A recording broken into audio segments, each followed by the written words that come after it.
Hey rock lovers, welcome to Lyric Secrets, the podcast that takes you beneath the surface of the songs you thought you knew. Ever wondered what Hey Jude is really about? What's behind those heartfelt words and that unforgettable chorus? In this episode, we're digging into the story, the emotion, and the hidden meaning behind one of the Beatles' most iconic tracks. So sit back, turn it up, and let's explore the truth behind the lyrics. Okay, let's unpack this. A single that didn't just top the charts everywhere, it stayed there for weeks, breaking records. And it was over 7 minutes long. Yeah. In 1968, that was really unusual for pop music. It makes you wonder, doesn't it?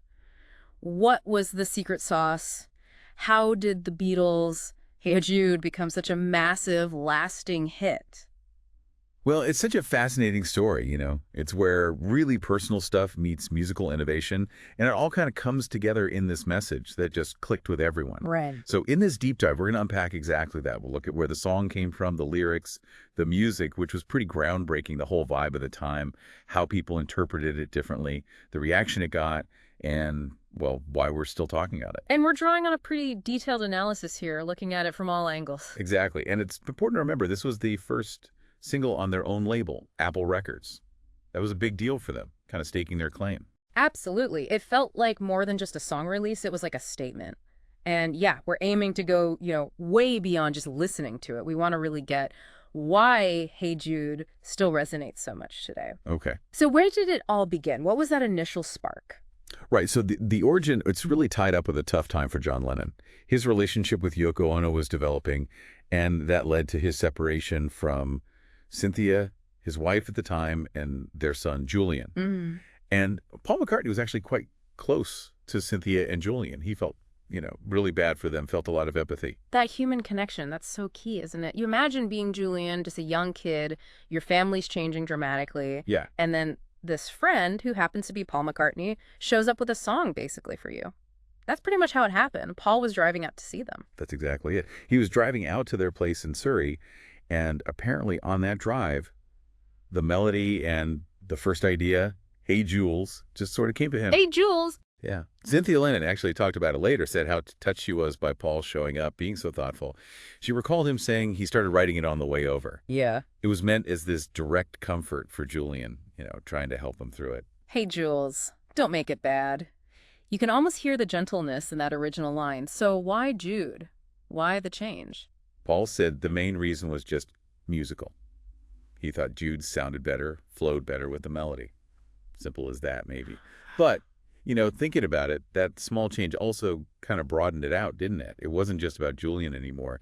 It kept that core feeling of comfort, but made it feel more universal, maybe. It's amazing how one word can shift the whole feel, the reach of a song. Yeah. And it really says something about the kindness still there in the band, even when things were starting to get a bit strained between them. Definitely. Mm-hmm. So that act of comfort is the foundation. How did it grow into the whole lyrical journey we hear in the song? Yeah, how did the lyrics develop? Well, they unfold in this really interesting way. It starts super direct, like we said, hey, Jude, don't make it bad. Right, the comfort. But then it kind of expands into this message about resilience. Like that line, take a sad song and make it better.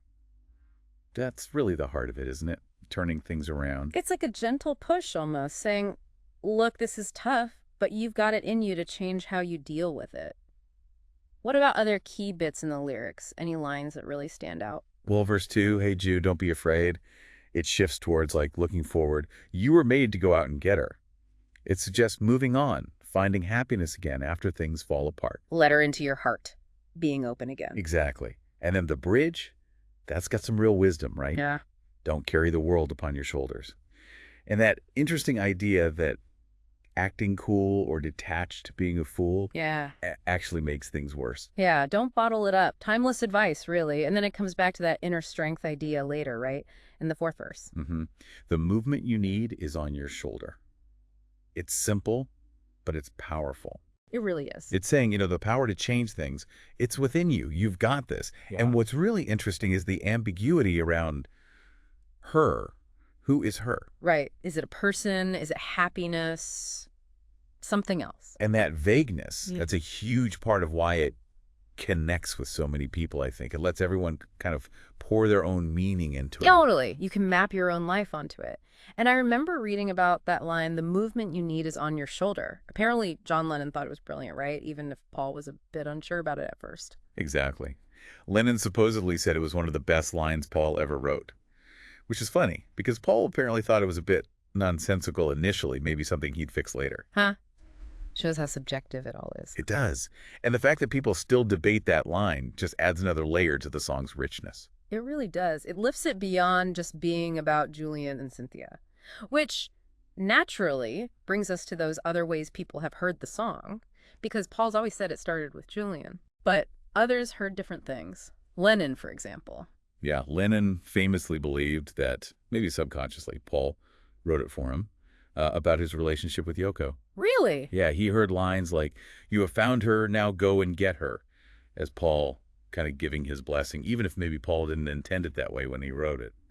Paul was apparently surprised, but, acknowledged the song took on its own life. It's wild how we filter art through our own stuff. And didn't you mention Paul himself was going through a breakup around then? Yes, his engagement to Jane Asher had ended not long before.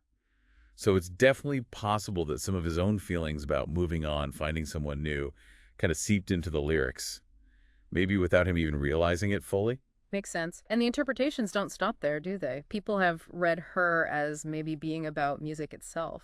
That's another one, yeah, like an encouragement to embrace creativity, let music heal you. That's a good poem, isn't it? Holds lots of meanings. Exactly. There's that funny story about Noel Gallagher saying his brother Liam always thinks every song is about him. It's kind of like Lennon's take, we connect art to our own lives. Mm-hmm. And this ability for Hey Jude to mean different things to different people, that's a huge part of why it's stuck around. It just speaks to so many different human situations. It's like the song just grew beyond its origins into this, I don't know, universal container for feelings. Yeah. Okay, let's talk about the music itself, because Hey Jude definitely doesn't follow the standard pop song formula. Oh, not at all. Musically, it's really quite bold for a 1968 pop single. It starts off fairly conventionally, versus a bridge. Yeah. But then it just dives into that incredibly long fade out, the coda. Yeah. That was really different. That whole na-na-na section, it just goes on and on, but in a good way. How did that come about? The arrangement is brilliant. It's all about the gradual build. Starts super intimate, just Paul on piano and singing. Yeah, very simple. Then layer by layer, you get acoustic guitar, tambourine, drums, bass.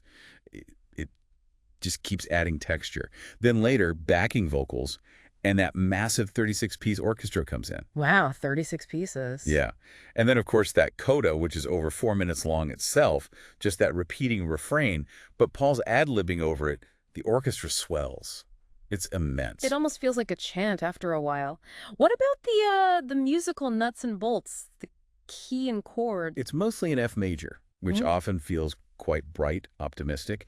But then for the bridge, it shifts, it modulates to B flat major. That change kind of lifts it, adds richness. And there's an F7 chord used, which gives it a slightly bluesy feel here and there. Interesting. But honestly, beyond the theory, the main melody is just incredibly catchy, and the rhythm just pulls you in. You just want to sing along. You really do. Now, I heard George Harrison had an idea for a guitar part that didn't quite make the cut. That's the story, yeah. Yeah. He suggested adding some guitar fills to answer the vocal lines, but Paul apparently had a very clear vision for how he wanted it to sound and decided against it. Shows how focused they could be on the arrangement details. Right. And that long coda, again, for a single in 68, totally groundbreaking. Most hits were, 3 minutes? This blew past 7? Yeah, 7 minutes plus. That was brave for radio play. Hugely brave. Yeah. And that extended ending creates this really immersive anthemic feeling. It's not just the end of the song. It is the song, in a way. George Martin, their producer, the legendary George Martin. Yeah. He apparently had doubts about the length, worried radio wouldn't play it. But Lennon was totally convinced. He supposedly said something like, "They will if it's us." Huh.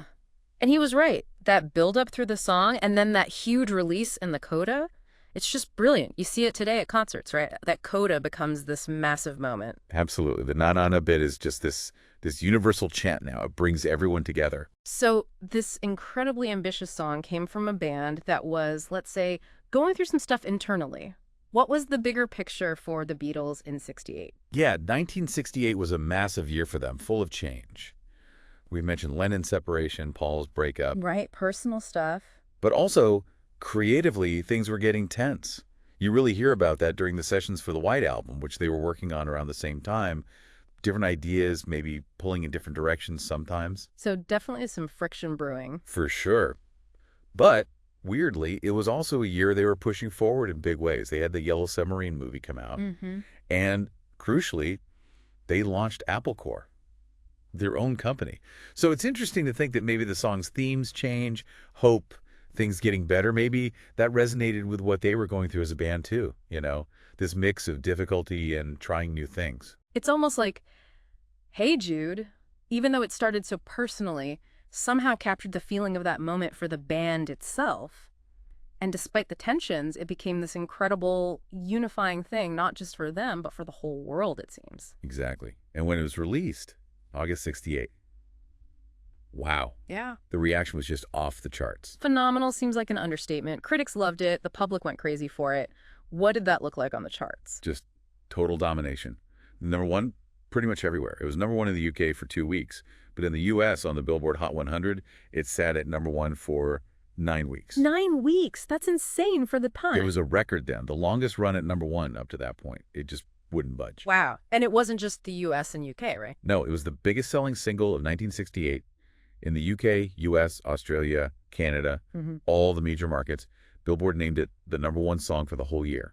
And like we said, it was the longest single ever to hit number one in Britain at that time. They even made a promo film for it, directed by Michael Lindsay Hogg, which got shown around. It was everywhere. So any worries about the length just evaporated. The public just wanted it. Completely. Radio stations basically had to play it. The demand was so huge. It really showed the kind of power the Beatles had. They could literally change the rules of the game.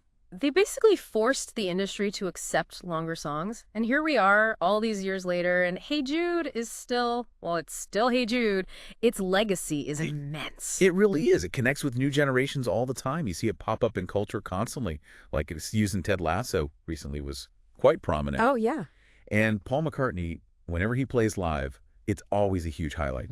The whole crowd sings along, every word, especially the nanas. It's always high up on those greatest songs ever lists, too. It's become completely timeless. And it kind of paved the way for other artists maybe trying those big, long, sing-along endings. I think so, yeah. It showed how powerful that kind of shared musical moment could be. Open doors for different song structures in pop. And it's just become this sort of anthem for hope, for getting through tough times. It's quite touching, though, hearing about Julian Lennon's feelings about it. That kind of love-hate relationship he mentioned. Yeah, it's complex, isn't it? He gets the kindness behind it, the intention, but it's also tied forever to his parents splitting up. It really shows how art and life get tangled up in personal ways. But ultimately, the song grew way beyond that specific situation, didn't it? It became this universal thing about picking yourself up. And that coda, that na-na part, like you said, it just unites people. Absolutely. It's more than just notes. It's like an invitation to join in, to feel that sense of hope or release together. So wrapping this up, Hey Jude was so much more than just a hit record. It came from this really personal place of empathy, but it grew into this universal message about hope, about resilience. It broke musical rules, and it just keeps connecting with people. Yeah, what's amazing is how all those pieces fit together, the personal story, the lyrics you can read in different ways, the unusual music. It all created something really special, something that lasts. Which kind of leads to a final thought for you listening right now. Thinking about everything we've talked about, where it came from, the hope, the resilience, the music, that feeling it creates, what does Hey Jude mean to you? In your own life, the ups and downs. It really makes you think about how powerful music can be, both for comforting us on our own and bringing us all together.